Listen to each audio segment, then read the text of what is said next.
अवनेश जी, किसी ने कहा है कि हाथ के कंगन पढ़े लिखे को फारसी क्या और हाथ के कंगन को आरसी क्या। आपसे प्रेम करने वाले लोगों से आज इतनी विशाल सभा में बैठे हैं, हमारे जैसी अनुभवी आंखें इस बात को चूक नहीं सकती कि आपसे लोगों का कितना प्यार है। आज की सभा में हमारे बीच में उपस्थित है भारतीय जनता पार्टी के विशाल परिवार की इस राजस्थान में अगुवाई करने वाले स्वाभिमान के प्रतीक,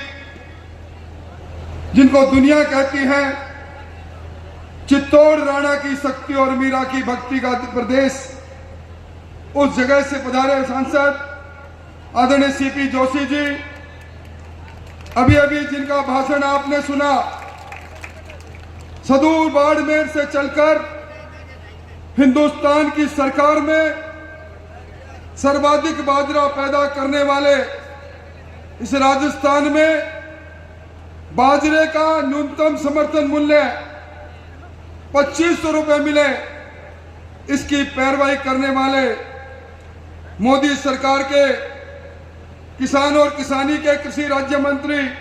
भाई कैलाश जी, यहाँ के नौजवान सांसद भाई राहुल जी, इस पूरी यात्रा के संयोजक पूर्व केंद्रीय मंत्री सीआर चौधरी साहब, इस जिले के अंदर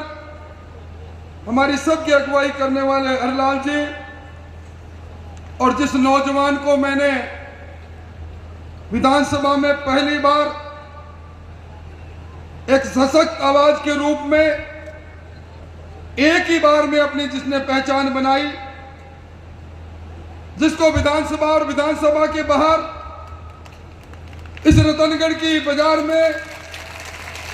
इस रतनगढ़ के उपखंड कार्यालय के सामने मुट्ठी पीछे हुए कई बार आपके लिए संघर्ष करते देखा। ऐसे आपके सजग प्रहरी और आपके लोक लाडले विधायक अवनेश जी, और आज इस रतनधरा में मेरे सामने विराजित शक्ति स्वरूपा माताएं बहनें, मोतियों से महंगे किसान भाइयों, रतनगढ़ के सम्राट नागरिक वृंद, मैं चंद ही मिनटों में मेरी बात को समाप्त करूंगा, पर मैं एक बात जरूर कहना चाहूंगा। मैं आपके पड़ोस से जिला मुख्यालय से 7वीं बार लगातार विधायक हूं। इस रतनगढ़ में कोई विधानसभा का चुनाव नहीं रहा होगा, लोकसभा का चुनाव नहीं रहा होगा,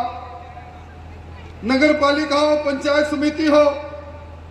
जब मुझे आपके बीच में आने का मौका नहीं मिला होगा। आपके बीच में इतने वर्षों की तपस्या से मुझे आपके चेहरे पढ़ने भी आने लग गए। मुझे रतनगढ़ की तासीर का कुछ ही देर में मालूम पड़ जाता है। तो सीपी जोशी साहब,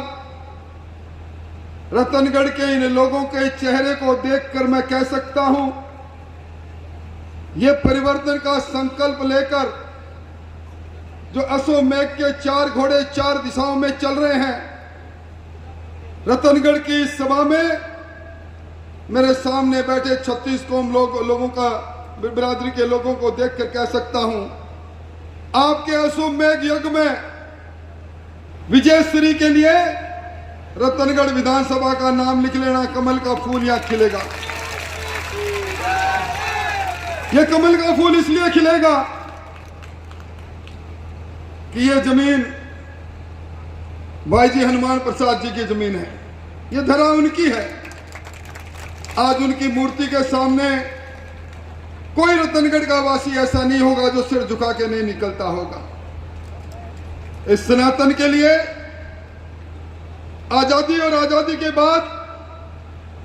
गीता प्रेस का योगदान है,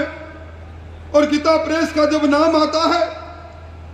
रतनगढ़ के लोगों का सीना फूल जाता है। हमारी धरा में हमारे भाई जी की गीता प्रेस, और जिस सनातन की बात उन्होंने कही, आज ये कहीं के ईट कहीं का रोड़ा भानुमति ने अच्छा जोड़ा, ये जो आपका घमंडी गठबंधन इंडिया का हुआ है, इसके नेता जब कहते हैं हम सनातन को समाप्त कर देंगे, जो हमारे मरण से, जन्म से मरण से, अर्पण से तर्पण तक जिसका साथ है, जो धरती और सृष्टि के साथ पैदा हुआ, उस पर प्रहार की बात सुनते हैं तो इनकी मुट्ठी तन जाती है। यह सीपी साहब इसलिए भी, यही वो जिला है जिस जिले में सालासर हनुमान जी का धाम है, और यही वो जिला है, यहां बैठे कोई लोग ऐसा नहीं रहा होगा जो सालासर की यात्रा पर नहीं गया होगा और उस दरवाजे से